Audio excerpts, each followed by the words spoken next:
Imagine standing on the jagged cliffs of the First Age, the air heavy with ash and the echoes of war. Picture a lone figure, proud and unyielding, riding forth under a darkened sky. Today, we dive into one of the most iconic moments in Tolkien's legendarium, the duel between Fölin, High King of the Nor, and Morgoth, the original Dark Lord.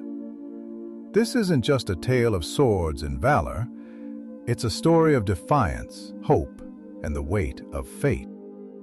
We're going to explore this epic confrontation as told in the Silmarillion, unpacking its meaning, its stakes, and what it tells us about Tolkien's world. So grab a mug of ale, or Elmis if you prefer, and let's journey back to the First Age of Middle-earth. And by the end, I want to hear your thoughts in the comments. Could Fingolfin have changed the tide of history? Or was this a doomed act of bravery? Let's find out. Fólin's story begins long before the Gates of Angband. Born in Valinor, he was the son of Fin, the first High King of the Nor. His mother Indis came from the Vanir, adding a golden thread of valor to his bloodline. Fölin wasn't just any Nalo. He carried the strength and wisdom of both his father and the Eldar who dwelled closest to the light of the two trees. But that strength was tested early as he found himself caught in the strife of his half-brother Fëanor. After Fëanor's reckless oath and the tragic kinslaying at Alala, Fingolfin showed a different kind of leadership. He led his people across the grinding ice of the Halara, a perilous journey that cost many lives.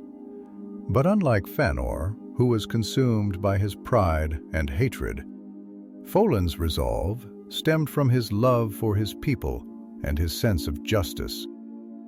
By the time he reached Middle-earth, he wasn't just a leader, he was a symbol of endurance and hope. In Ban, Fingolfin became the High King of the Nor after Fëanor's death. It's said that among Fin's children, he was the strongest, the most steadfast, and the most courageous. These qualities made him not only a great king, but also a pivotal figure in the struggle against Morgoth. His people revered him not just for his might, but for his ability to inspire them, even in the shadow of Angband. Fingolfin's leadership wasn't without its burdens. The siege of Angband stretched on for centuries, and while it brought a temporary peace to Beleriand, it was a fragile one. Fingolfin knew Morgoth would not remain idle forever. This foresight, combined with his deep sense of responsibility, is what ultimately led him to the Gates of Angband. It was an act of desperation, but also one of supreme bravery, a king who would rather face death than watch his people be destroyed. To understand the magnitude of the duel, we need to delve into Morgoth's story. Morgoth, originally named Melor, was one of the Ainur, the most powerful of them all. When Eru Ilúvatar created the world through the music of the Ainur, Melkor's discordant notes foreshadowed his rebellion. He desired dominion over all things and sought to bend creation to his will, turning the harmonious design of the world into chaos. When the Ainur entered Shi, the physical world, Melor took on a more active role in shaping it. He corrupted Ardor, creating the icy wastelands and fiery chasms, making himself the antithesis of the other Valar. Over time, he earned the title Morgoth, the dark enemy of the world. His hatred for the children of Ilúvatar, elves and men, burned fiercely, and he dedicated himself to their subjugation and destruction. Morgoth's power wasn't just physical, it was deeply psychological. He swore lies, mistrust, and fear among the Eldar and the Edain. Through his cunning and manipulation, he set the stage for countless tragedies, including the rebellion of the Nior. His influence extended far beyond his stronghold of Angband, seeping into the very fabric of Middle-earth. Yet for all his might, Morgoth feared one thing: being overthrown by a united force of valor, elves, and men. By the time of the Dagor Bragollach, Morgoth had been besieged in Angband for centuries. While the Nior and their allies maintained the siege of Angband, Morgoth spent that time amassing his forces and devising ways to break free. He unleashed his fiery counterattack with Grond, the first dragon, leading the charge. The plains of Galan were scorched into ashes, and the siege was broken. This event marked the beginning of an unending war, one that drained the hope from the hearts of the free peoples.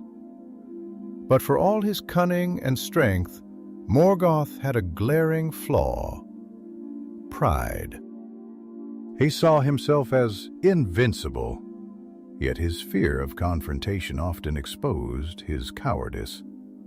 While he could manipulate and destroy from the shadows, Morgoth rarely faced his enemies directly. When Folin arrived at the Gates of Angband, challenging him to single combat, Morgoth hesitated.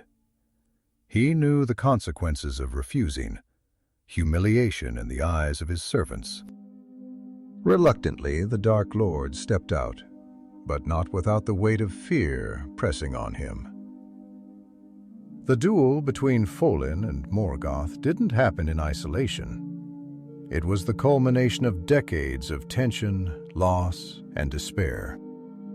By the year 456 of the First Age, the Dagor Bragollach, or the Battle of Sudden Flame, had shattered the fragile balance in Baudlir. Morgoth, who had been under siege for centuries, unleashed his forces in a devastating surprise attack, breaking free from Angband and wreaking havoc across the northern lands. This wasn't a simple skirmish. It was a cataclysm. Glong, the first dragon, led the assault, spewing rivers of fire that consumed the lush plains of Gondolin, transforming it into the desolate Aneth. The Noor, who had maintained the siege with the support of the Sinnar and the Adan, were caught off guard. Entire armies were obliterated, and the survivors were scattered. The unity that had once held the free peoples together began to crumble. For Fingolfin, the aftermath of the Dagor Bragollach was a waking nightmare. The vision of his people, elves, men, and their allies, burned alive or fleeing in terror, haunted him. Morgoth's victory wasn't just physical, it was psychological.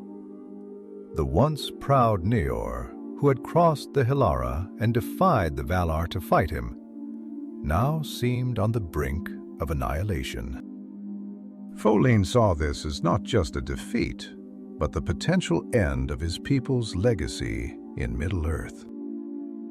In the wake of this disaster, Fingolfin's despair turned into a burning resolve.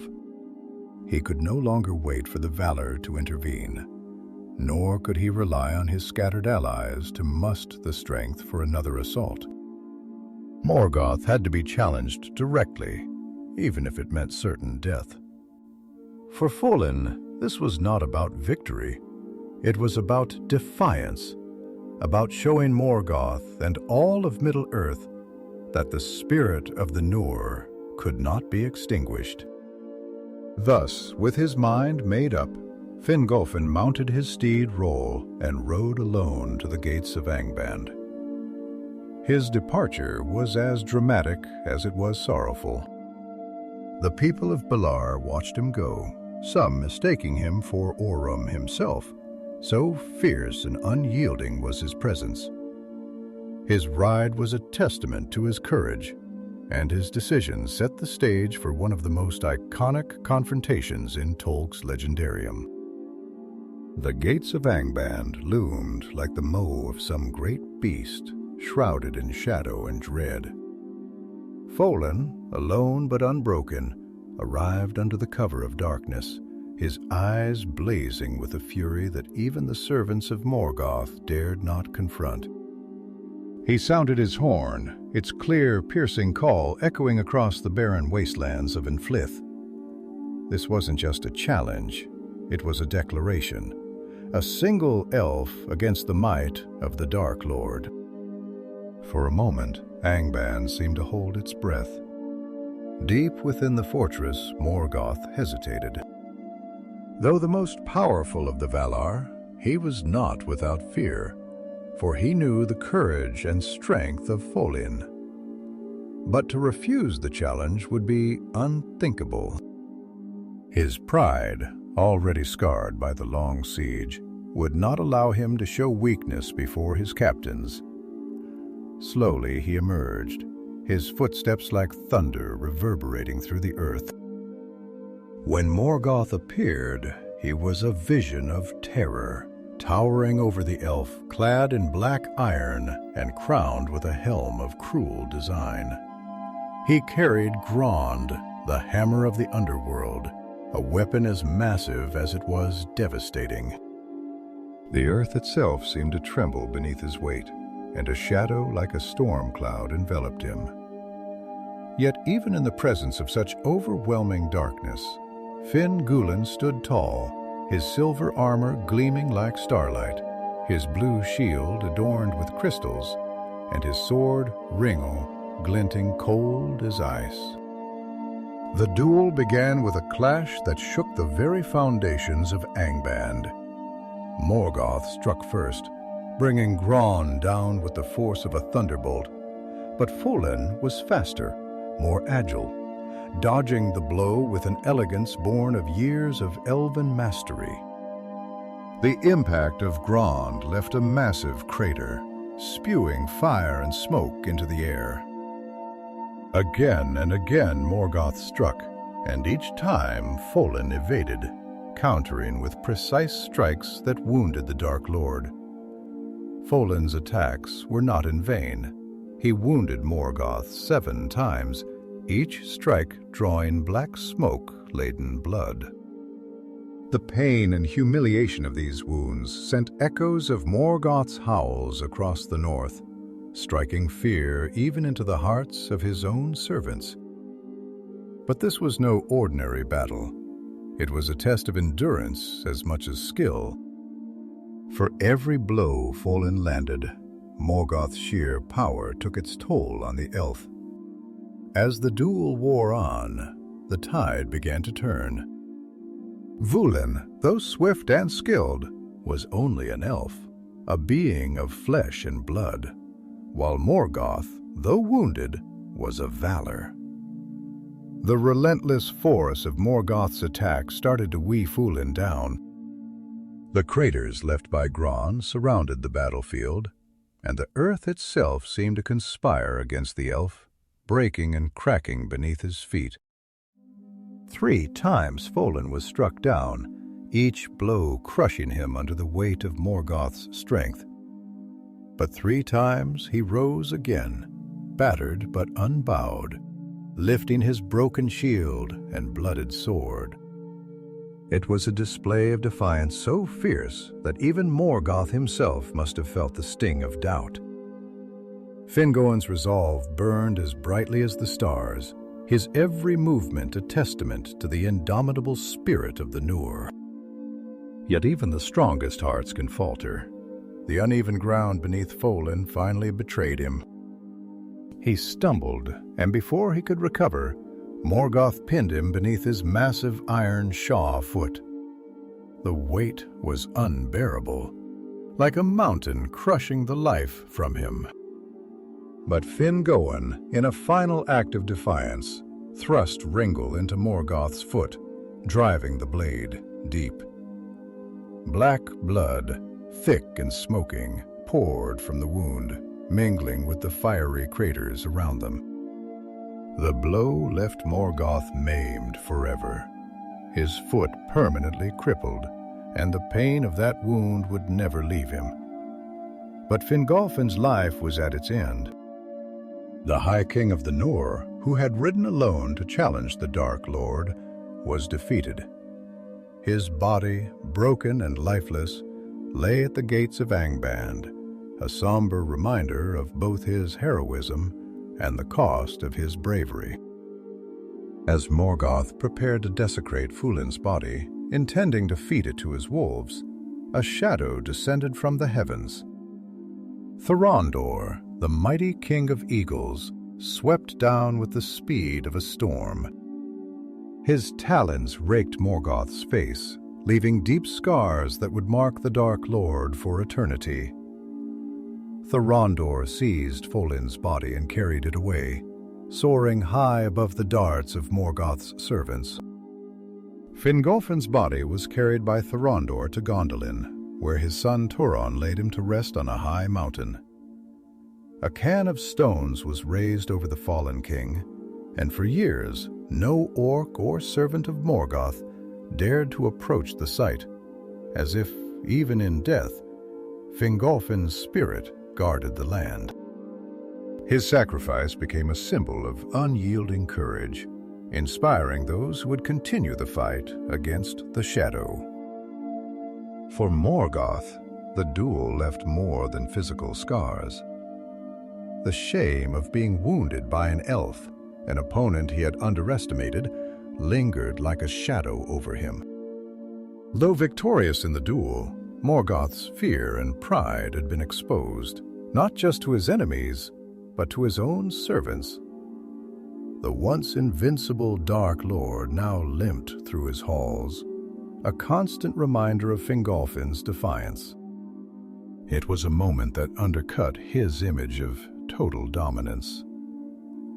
The duel also served as a reminder of the limitations of heroism in the face of overwhelming evil. Fingolfin's courage and skill were unmatched, but against the power of Morgoth, his victory could only be symbolic. The weight of the curse of Mandos and the absence of the valor loomed large over the Yor efforts. Despite their valor, the elves alone could not hope to defeat Morgoth. Yet Fulin's act proved that even the smallest hope could inflict wounds on the dark foe.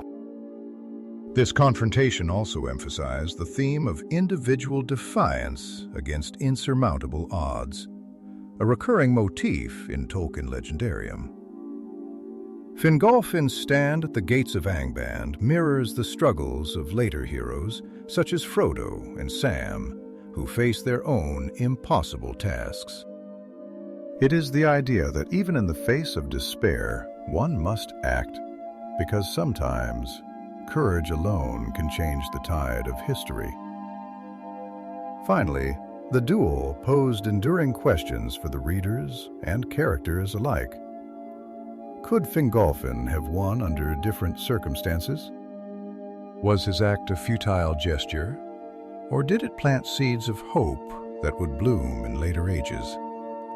These questions deepen the tragedy of Fingolfin's sacrifice, while highlighting the complex tapestry of fate and free will that defines Middle-earth. The duel between Fingolfin and Morgoth isn't just a chapter from the Sillar. It's a testament to the unyielding courage that defines the spirit of Middle-earth. Through Fingoin's solitary ride to the Gates of Angband, we see not just a king, but a symbol of defiance in the face of overwhelming darkness. His story reminds us that even in the shadow of despair, one voice, one act of bravery can echo across the ages. What's your take on this epic moment in Tolkien's legendarium? Could Fulin have truly turned the tide if circumstances had been different? Or was his sacrifice meant to be a lasting reminder of the hope that even the smallest light can bring? Let's discuss it in the comments. I'd love to hear your thoughts and theories. If you enjoyed this deep dive into one of the First AG's most iconic battles, make sure to give this video a like and share it with your fellow Tolkien enthusiasts. Don't forget to subscribe for more stories from the rich tapestry of Middle-earth. Together we'll continue to explore the tales that shape the world of the Lord of the Rings. Until next time, may the stars of Elberth guide your path.